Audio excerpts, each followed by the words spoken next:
Bom dia. Nós estamos meditando esses dias em Hebreus, livro de Hebreus. Ontem nós iniciamos o capítulo 4 e fomos até o versículo 13. Continuamos hoje a partir do versículo 14. Hebreus 4,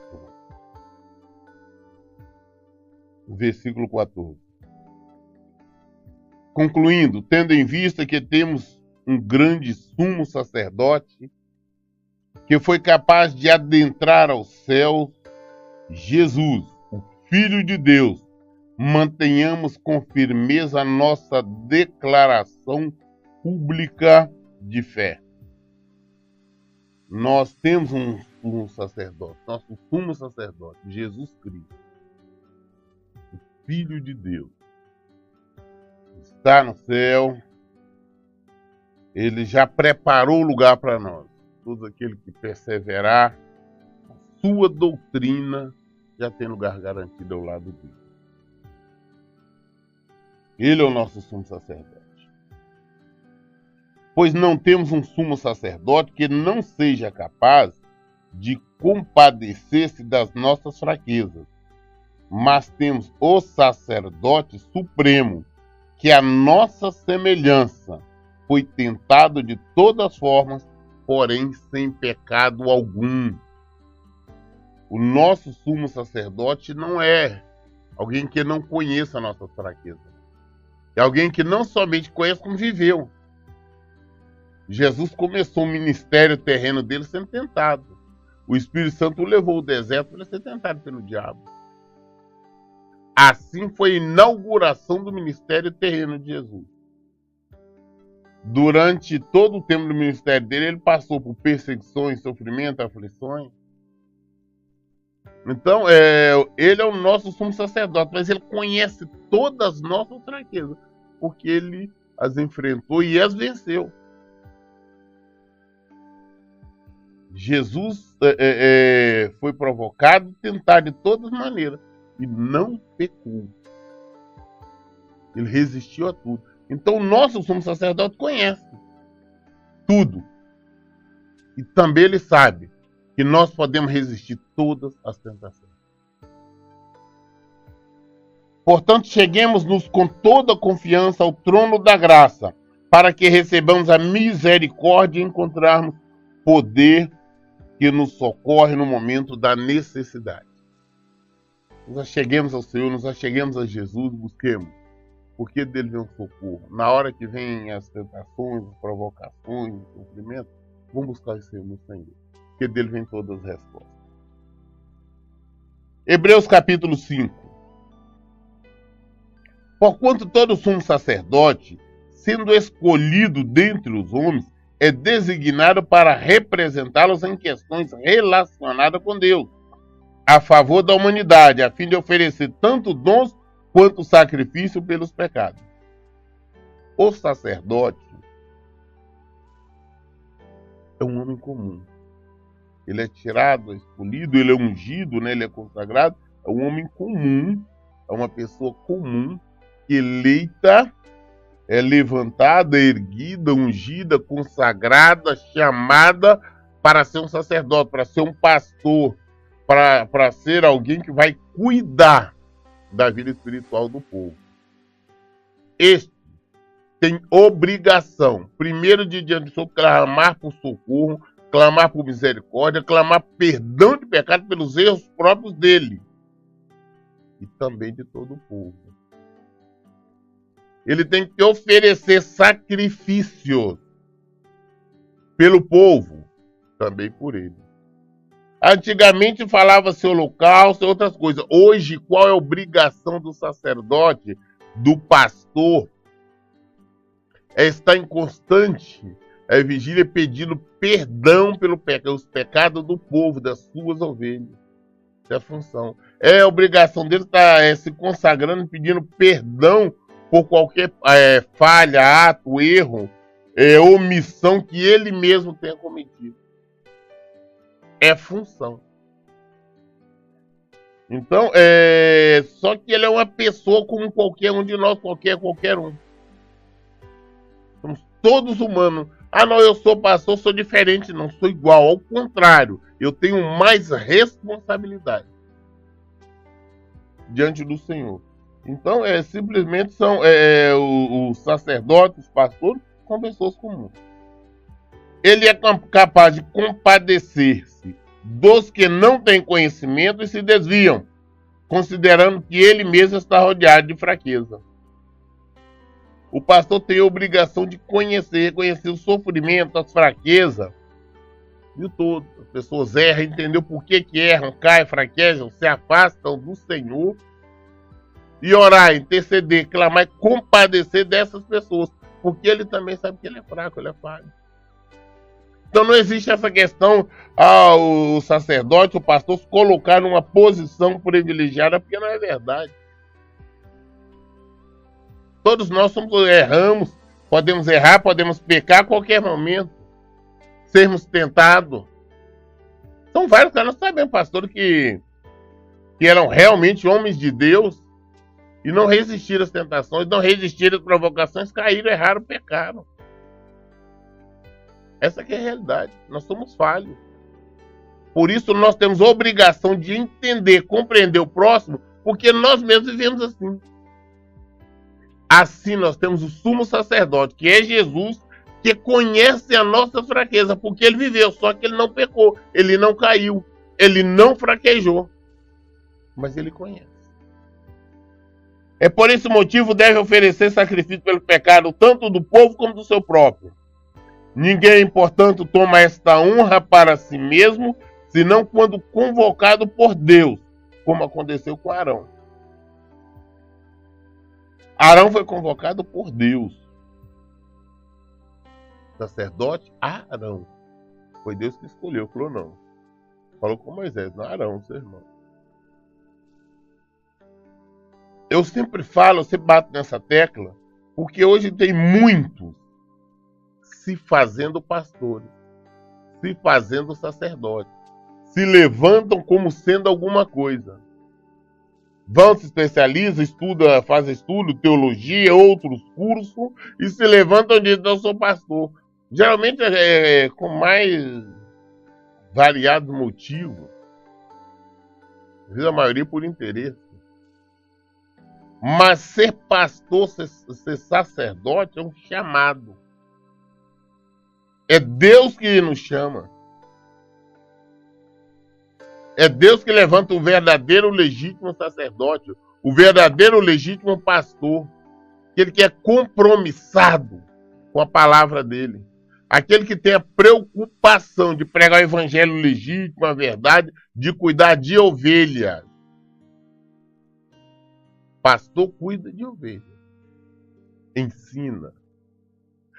Pastor pede perdão pelos pecados das ovelhas. Pastor pede perdão pelos seus próprios pecados, oculto ou não. Ele vive em constante oferecimento de sacrifício por si próprio e pelo povo. Ninguém, portanto, toma essa honra para si mesmo, senão quando convocado por Deus, como aconteceu com Arão. Deste mesmo modo, Cristo não buscou para si próprio a glória de se tornar sumo sacerdote, mas foi Deus que lhe declarou, tu és meu filho, eu hoje te gerei.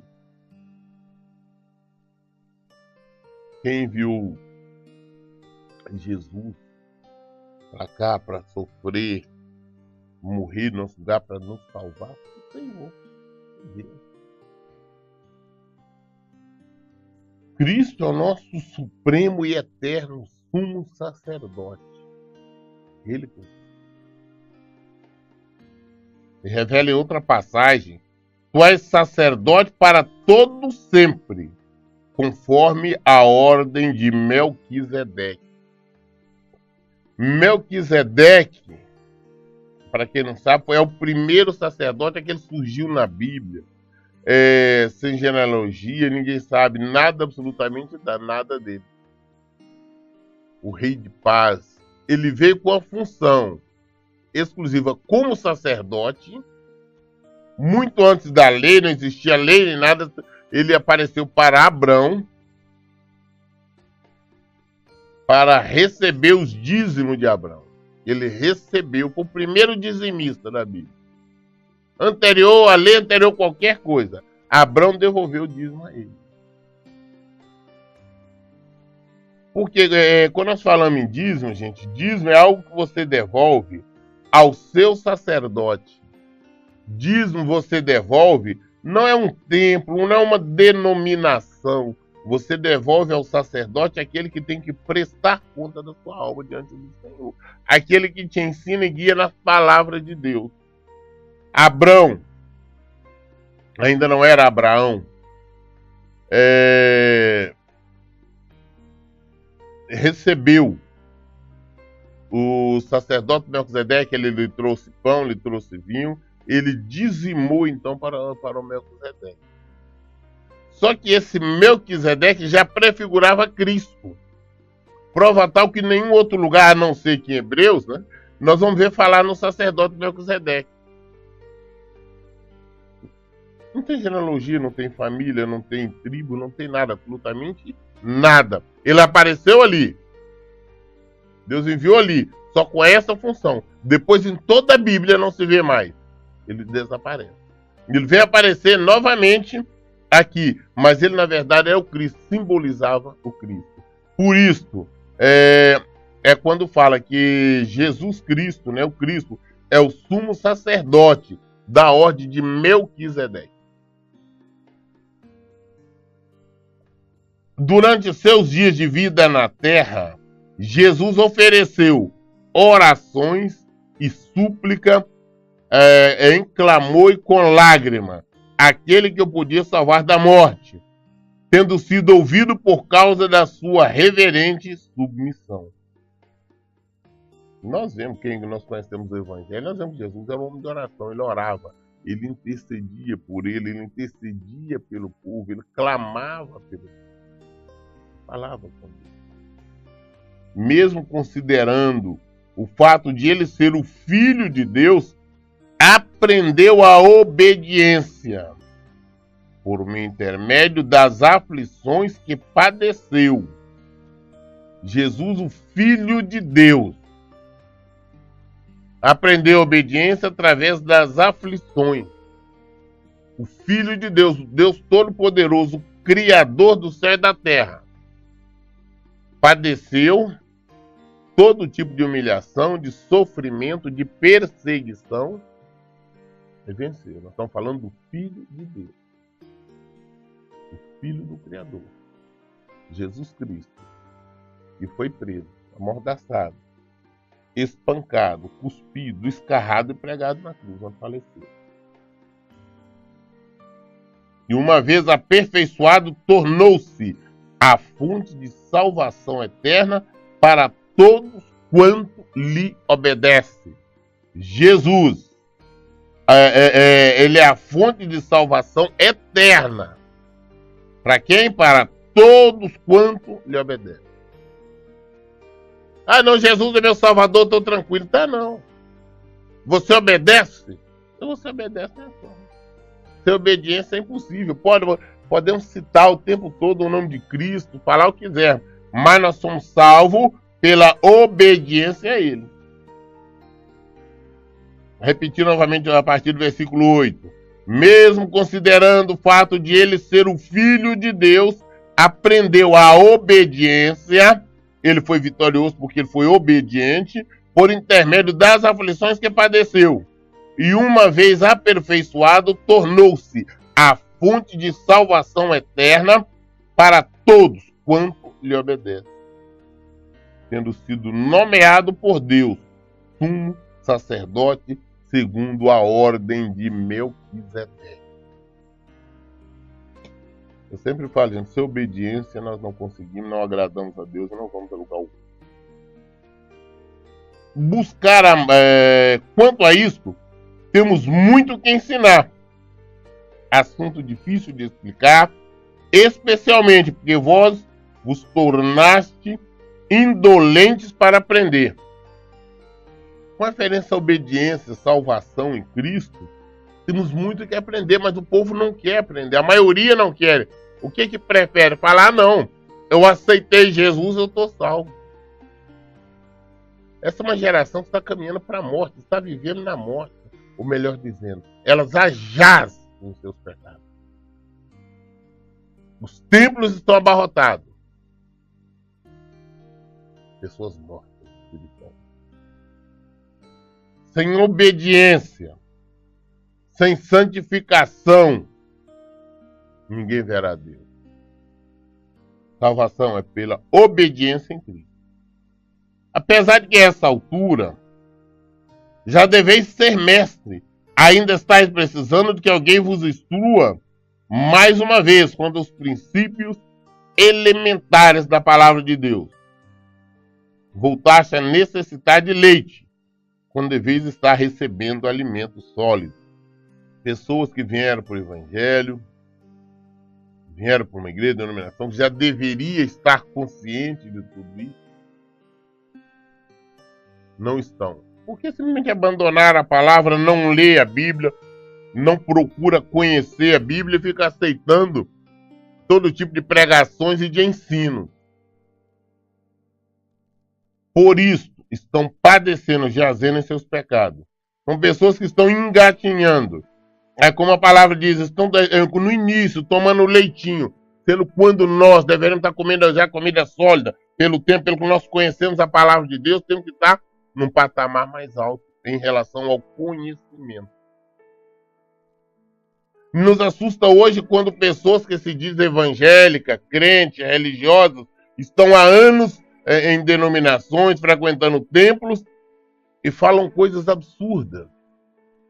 Não conhece a Deus, não conhece Jesus e vive na prática do erro e achando que estão certos. Uma ignorância brutal. É ignorância brutal em relação à palavra de Deus. Deveria estar mais fortalecida no Evangelho, conhecer mais. Mas não fazem isso por preguiça. É o analfabetismo bíblico. Por não conhecer a palavra de Deus. Não conhece Deus, não o poder dele. Como diz aqui, quanto a isso, temos que ensinar assunto difícil de explicar, especialmente que vos tornasse indolente para aprender. Apesar de que a esta altura já deveis ser mestre, ainda estáis precisando de que alguém vos instrua, mais uma vez, quanto aos princípios elementares da palavra de Deus. Voltaste a necessitar de leite, quando já deveis estar recebendo alimento sólido. Ora, quem precisa alimentar-se de leite, ainda é criança, e não tem experiência no ensino da justiça. No entanto, o alimento sólido é para os adultos, os quais, pelo exercício constante da fé, tornaram-se capazes de discernir tanto o bem quanto o mal. Infelizmente, as pessoas às vezes começaram algum dia buscando o Senhor, mas hoje em dia frequentam templos em busca de bênçãos, milagres, em busca de qualquer coisa, realizações imediatas. Não busca o Senhor. Não busca a Deus, eles não estão buscando servir a Deus, eles não têm preocupação com a vida futura. Eles não conhecem a palavra de Deus. Eles voltaram. Deveria estar aprendendo, deveria ser mestre, deveria ser pleno conhecedor da palavra de Deus e não são. Estão tomando leitinho, você deveria estar comendo alimento sólido. Deveria entender tanto o bem quanto o mal. Muitos não sabem.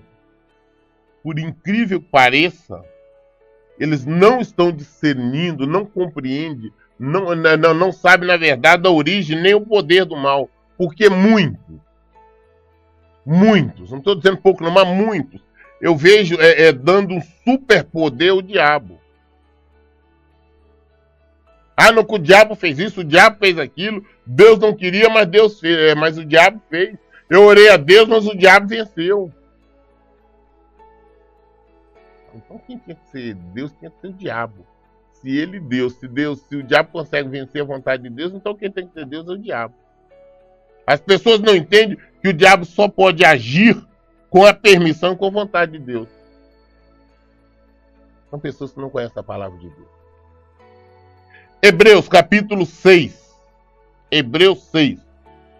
Sendo assim, considerando conhecidos o ensino básico a respeito de Cristo, prossigamos rumo à maturidade, sem lançar novamente o fundamento do arrependimento de atitudes inúteis e que conduz à morte da fé em Deus, da instrução acerca de batismo, da imposição das mãos, da ressurreição dos mortos e do juízo eterno. Sigamos, pois, avante, e se Deus o permitir, o faremos isso. O Evangelho é simples, é claro, tudo que nós temos que viver, praticar, está aqui. Temos que aprender como é o batismo, como deve ser realizado o batismo, está na Bíblia. Não da maneira como as pessoas falam, fazem, assim como está aqui na Bíblia. É oração de imposição de mãos. Imposição de mãos é de oração para cura, para libertação ou para unção. Nós temos tudo. Mas nós temos que fazer de acordo com a palavra de Deus e seguir à frente, caminhando cada vez mais, sendo a vontade de Deus. Ora, é impossível para aqueles que uma vez foram iluminados experimentar o dom celestial, se tornaram participantes do Espírito Santo e provaram o benefício da palavra de Deus e os poderes da era que há de vir, mas apostataram da fé. Sim, é impossível que tais pessoas sejam reconduzidas ao arrependimento, tendo em vista que contra si mesmos estão crucificando outra vez o Filho de Deus e zombando publicamente dele. Quer dizer mais ou menos isso. O que igrejas não falam, o que pastores não falam, o que ninguém, você dificilmente ouve essas verdades aqui. E nós vamos ter mais confirmação dela mais à frente mesmo, aqui em Hebreus. Eles não falam que essas pessoas que um dia conheceram o Senhor, receberam o batismo com o Espírito Santo, teve o conhecimento da palavra de Deus, mas abandonaram, foram para o mundo, foram aprontar, ficaram lá, aí depois voltaram a não se arrepender, voltaram. Esse arrependimento não vale nada, são pessoas mortas espiritualmente. Ah, não, ele era um pastor, ele era um bispo, um missionário, ele era irmãzinha tal, essa, aquela, e estava na presença de Deus, mas houve uns problemas, ela afastou e depois voltou. Ela está morta espiritualmente.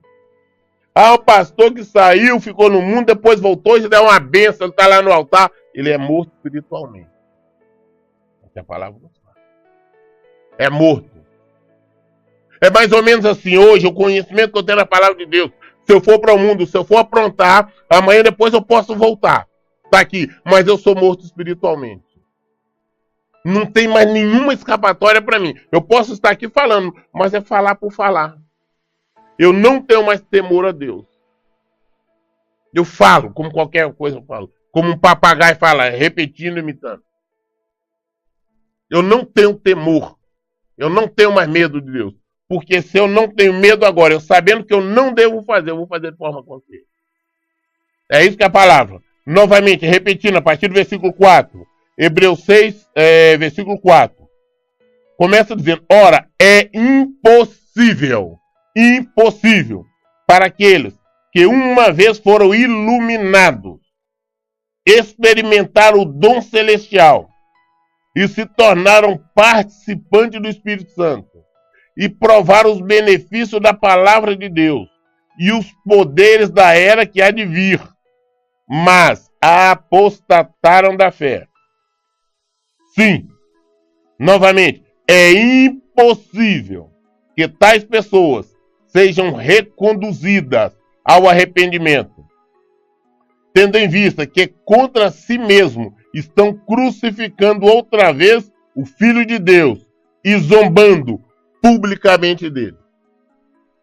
Ah, ele era pastor, irmãzinha, era isso, era coisa, um irmão, uma irmã abençoada, ela foi para o mundo, fez coisa errada, depois se arrependeu, voltou. Não se arrependeu, não.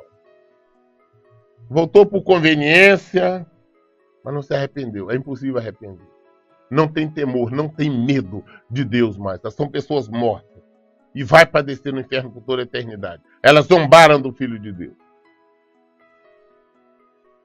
Nas igrejas falam, não é impossível, sempre há lugar para arrependimento. Não, nem sempre.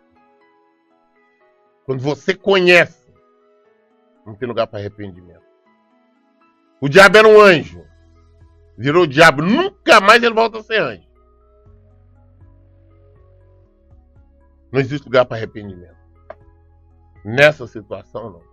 Se eu for para o mundo, eu vou morrer, vou padecer por toda a eternidade, eu vou para o inferno. Eu posso ficar lá e depois eu voltar para cá. Mas eu vou estar falar qualquer coisa. Assim tem muitos aí nos altares, nos púlpitos, pregando, falando que é Deus, é isso, aquilo. Mas são mortos espiritualmente.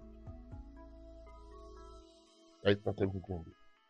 Porquanto a terra que absorve a chuva, que cai de tempo em tempo e dá. Que cai de tempo em tempo e dá colheita proveitosa àqueles que a cultivam, recebe a bênção de Deus.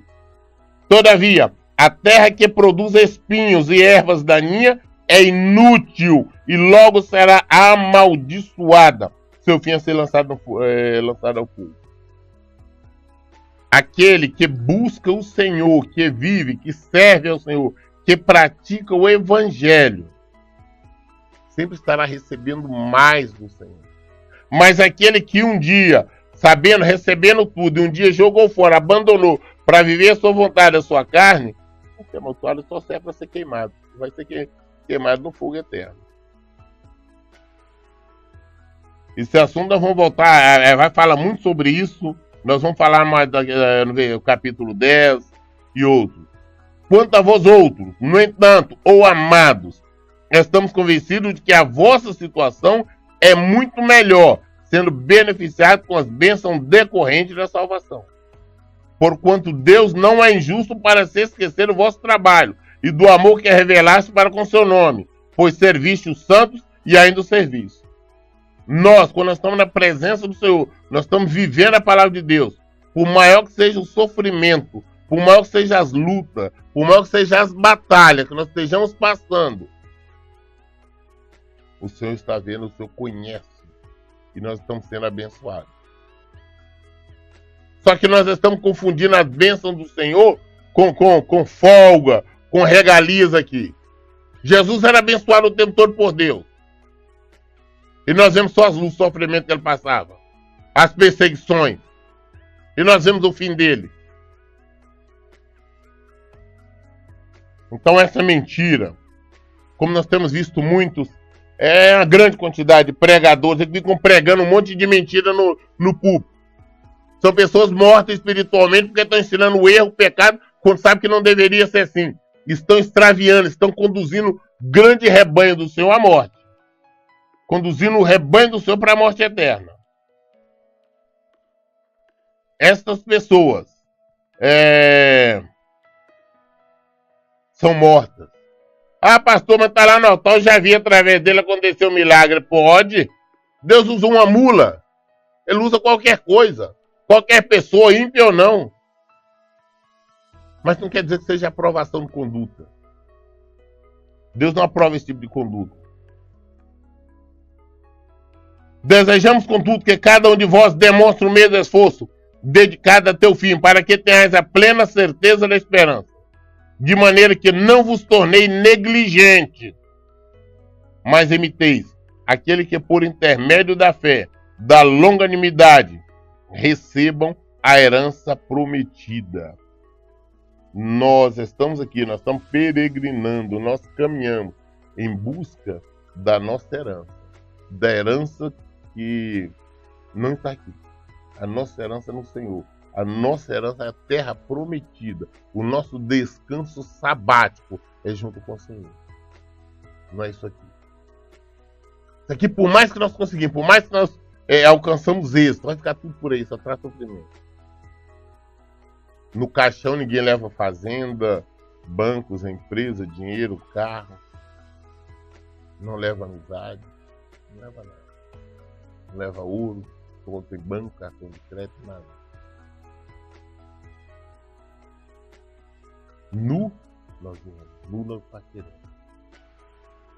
Nós vamos para o descanso. Depender da nossa obediência ao Evangelho de Jesus Cristo. É isso que nós temos que entender. Nós lemos hoje até Hebreus 6, até o versículo 12. Amanhã nós iremos prosseguir a partir do versículo 13. As respostas, tudo na Bíblia. A palavra de Deus, não vamos ser negligentes, não. Vamos buscar a verdade, vamos procurar conhecer. O Senhor fala pela palavra. As respostas que nós queremos estão na palavra de Deus. Por isso que eu sempre digo, leia e pratique a Bíblia. Que Deus abençoe. Então, bom dia.